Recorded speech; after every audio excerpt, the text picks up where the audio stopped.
मानव को साल में एक बार बद्रीनाथ जरूर जाना चाहिए। क्यों जाना चाहिए? सावधानी से सुनना, हम बता रहे हैं आपको। कर्म की पत्नी का नाम है तपस्या। जब तक तपस्या नहीं करोगे तब तक कर्म फल नहीं देता है। आप पुराने किसी भी इतिहास को देख लीजिए, सतयुग, त्रेता, द्वापर में राक्षसों ने भी तपस्या की है, तभी उनको सद्गति, थोड़ी बहुत भी शक्ति मिली तो बिना तपस्या के नहीं मिली। लेकिन कलयुग में आप किसी को तप करते बहुत कम, संत महात्माओं को देख सकते हो, उसके अलावा कोई तप नहीं करता। क्यों नहीं करते हम लोग तप? और फिर भी हम कर्म करते, हमको फल मिल जाता है। जब कलयुग के बारे में भगवान नारायण ने विचार किया तो भगवान ने मन में यह विचार किया कि मुझे तपस्या करनी चाहिए। तब के लिए आज जहां बद्रीनाथ भगवान का मंदिर है, पहले केदारनाथ भगवान यहां विराजते थे, सदियों पहले। बद्रीनाथ भगवान ने केदारनाथ भगवान से कहा कि आप यहां तपस्या कर रहे हो, एक छोटी सी भूमि मुझको दो, मुझे भी तपस्या करनी है। शिव बोले, प्रभु आपको तपस्या की क्या आवश्यकता है? आप साक्षात नाथ हो, त्रिलोकी नाथ हो, आप तपस्या मत करो। तप का मतलब कष्ट, शारीरिक कष्ट, और मैं आपको तप करते हुए देख नहीं सकता, इसलिए आपको तप की भूमि नहीं दूंगा। भगवान बोले, तुम प्रेम से नहीं दोगे तो हम हठपूर्वक ले लेंगे। शंकर जी बोले, तो लेके दिखाओ। भगवान बोले, समय आने दो, लेंगे। तो एक दिन क्या हुआ, ये जो बद्रीनाथ है 6 महीने यहां पर देवता भ्रमण करते हैं। वहीं तप्त कुंड है, तप्त कुंड के पास में भगवान नारायण एक छोटे से बालक बन करके और वहां लेट करके रोने लगे। शिव पार्वती दोनों को तप्त कुंड में स्नान करने के लिए जैसे आए, नन्हे से बालक को देख करके पार्वती जी बोली, अरे कोई देवता अपना बालक छोड़ गया यहीं पे, इसको गोद में उठा लेती हूं। शंकर जी बोले, मुझे माया भी लग रहा है, इसको छूना मत। पार्वती जी बोली, अरे छोटा सा बालक है, इसमें क्या माया दिख रही है आपको, छोड़ो। तुरंत बालक को गोद में उठा लिया। ठंड लग जाएगी, इतनी ठंडी है, इसको अंदर कक्ष में बिठा आती हूं। शंकर जी बोले, तुम कर तो रही हो, लेकिन हमको ना थोड़ी अंदर से नकारात्मकता आ रही है कि कुछ गड़बड़ होने वाला है। पार्वती जी उस बालक को लेकर के गई और जहां बद्रीनाथ भगवान अभी विराजते हैं उस गर्भगृह में, वहां पर जाकर के बालक को लिटा दिया। और खेलने के लिए बद्री फल कहते हैं बेर को बद्री फल कहते हैं, वो बद्री फल खेलने के लिए दे दिया। बालक थोड़ी देर खेल लेगा, हम तब तक स्नान कराएंगे। नन्हा सा बालक वो बद्री फल से खेलने लगा। शिव पार्वती दोनों तप्त कुंड में स्नान करने गए, जैसे ही लौट करके आए तो मुख्य द्वार बंद हो गया। शंकर जी बोले, हम पहले ही कह रहे थे, कुछ हमें माया भी लग रहा है, तुमने हमारी बात नहीं मानी, देखो अंदर बैठ गया। अब शंकर जी ने तुरंत अपने तेज पुंज से उस दरवाजे को खोला। जैसे ही खोला तो सामने शंख चक्र गदा पद्मधारी चतुर्भुज रूप नारायण तपस्या के रूप में विद्यमान हो गए, तपस्या करने लगे, विराजमान हो गए। भोलेनाथ चरणों में प्रणाम करने लगे, प्रभु आप इतने हठपूर्वक क्यों तपस्या करना चाहते हैं? मैंने आपको मना किया कि आप तप मत करो, लेकिन आप हठपूर्वक आज आ गए हो। क्यों तपस्या करना चाहते हो? क्या प्राप्त करना चाहते हो? मुझे बताइए तो सही, आपके लिए क्या दुर्गम है? भगवान बोले, शिव दुर्गम कुछ नहीं है। कलिकाल में मानव कर्म करेगा लेकिन तपस्या नहीं करेगा, उसको फल कैसे मिलेगा? इसलिए बद्रीनाथ में मैं संसार में जन्म लेने वाले प्रत्येक मानव का संकल्प लेकर के तपस्या करूंगा, ताकि कर्म वो करे, फल उसको मिले, तपस्या मैं करूं। इसलिए मानव को साल में एक बार बद्रीनाथ भगवान को धन्यवाद करने जाना चाहिए कि प्रभु हम कर्म करते हैं, फल भोगते हैं, लेकिन तपस्या हमारे लिए आप करते हो। इसीलिए कोई भी यज्ञ अनुष्ठान में नाम बोला जाता है, गोत्र बोला जाता है। किसके लिए? वो नाम गोत्र बद्रीनाथ भगवान को सुनाया जाता है। प्रभु नाम गोत्र आपका जैसी बद्रीनाथ भगवान सुन लेते हैं, फिर आपका वो संकल्प लेकर के आपकी तरफ से तपस्या शुरू कर देते हैं। इसलिए एक बार तो कम से कम साल में उनको धन्यवाद कहने जाओ कि प्रभु आप तपस्या की मुद्रा में हमारे लिए तपस्या कर रहे हो, हम आपको प्रणाम करते। ऐसा बद्रीनाथ धाम।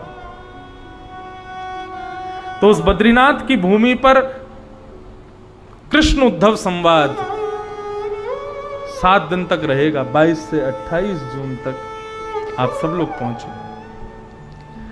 भगवान यहां पर 2 बातें कहते हैं, उनको मुख्य रूप से कहकर के मैं कथा को विराम करता हूं। अतिकाल है। ये वही भगवता प्रोक्ता आत्मलब्ध है। भागवत किसको कहते हैं? भगवान कह रहे हैं मेरी प्राप्ति जिस मार्ग पर चल करके होगी उस मार्ग को मैं भागवत कहता हूं। ये वही भगवता प्रोक्ता आत्मलब्ध है। भगवान कहते हैं उद्धव, अब जो मैं तुमको बता रहा हूं इस मार्ग पर यदि तुम चलोगे तो तुम्हें मेरी प्राप्ति होगी। नेत्र बंद करके चलोगे तो भी तुम धावन निविल्यवा नेत्रे नश्य कलेन पदे ही न। भगवान कह रहे हैं मेरे बताए गए मार्ग पर चलने वाला व्यक्ति कभी गिरेगा नहीं, और यदि कभी गिर गया तो उसको उठाने के लिए मैं प्रकट हो जाऊंगा। इसलिए बंधुओं, ये भक्ति का पथ है, ये भागवत का पथ है, इसको ध्यान से सुनना। बहुत बड़ा है, संपूर्ण तो बद्रीनाथ में ही कहेंगे, लेकिन 2 श्लोक कहता हूं।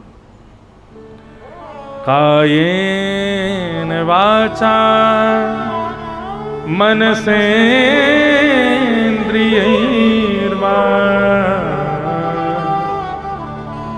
बुद्ध्यात्मना भा नृषित स्वभावा करोमि यत् सकलं परस्मै नारायणायेति समर्पयेत्।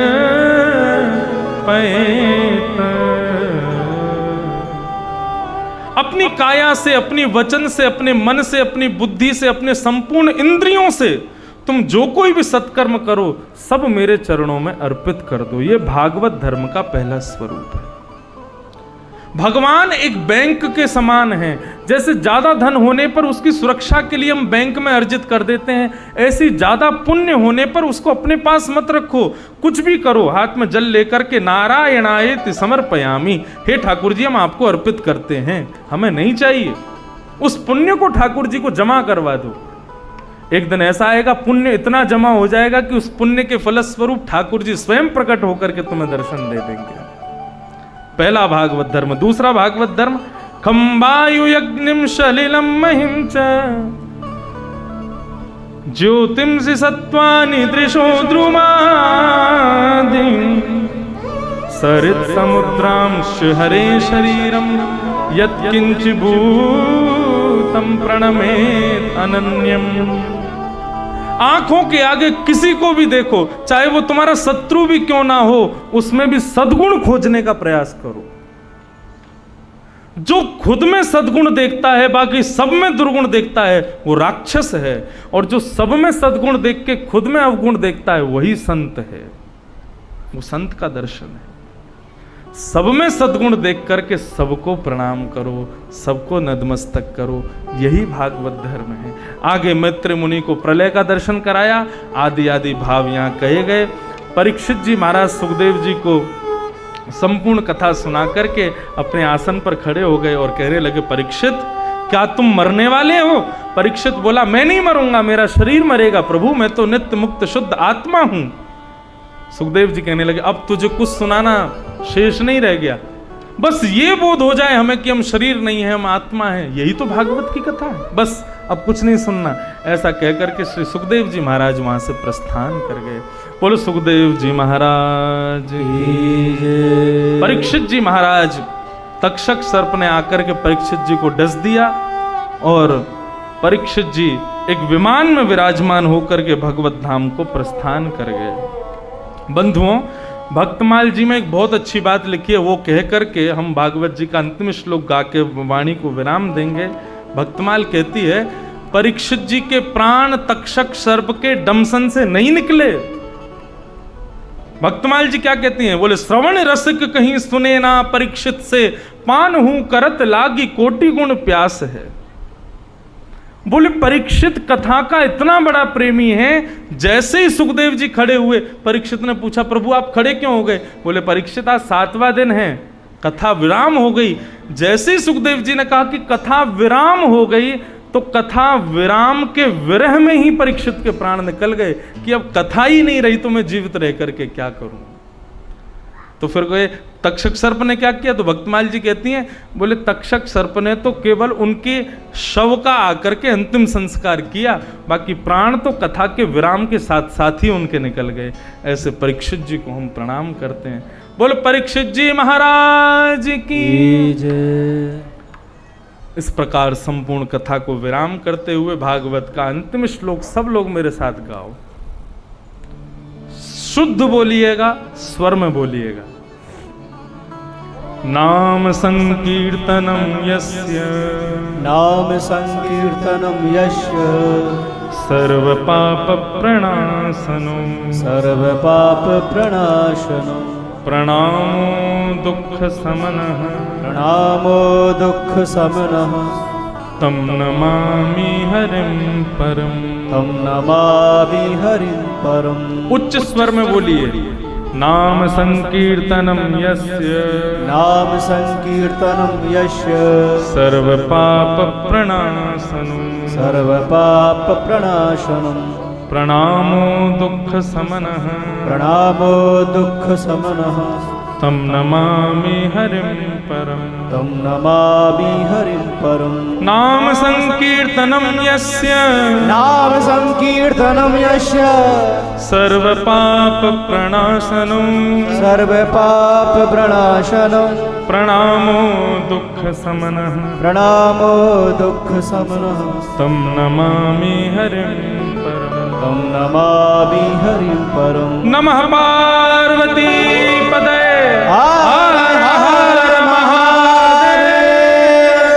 जय जय श्री राधे, जय जय श्री राधे, जय जय श्री राधे, श्री नर्मदा मैया की जय, देवादिदेव महादेव शंकर भगवान की जय, गौरी मैया की जय, भागवत महापुराण की जय, सब संतन की जय, सब भक्तन की जय, भाष्यकार श्री रामानुस्वामी जी महाराज की जय, जय जय श्री राधे। जिन भगवान का नाम संकीर्तन सर्व प्रकार के पापों से विमुक्त करता है, मुक्त करता है, ऐसे भगवान के नाम को हम बारंबार प्रणाम करते हैं।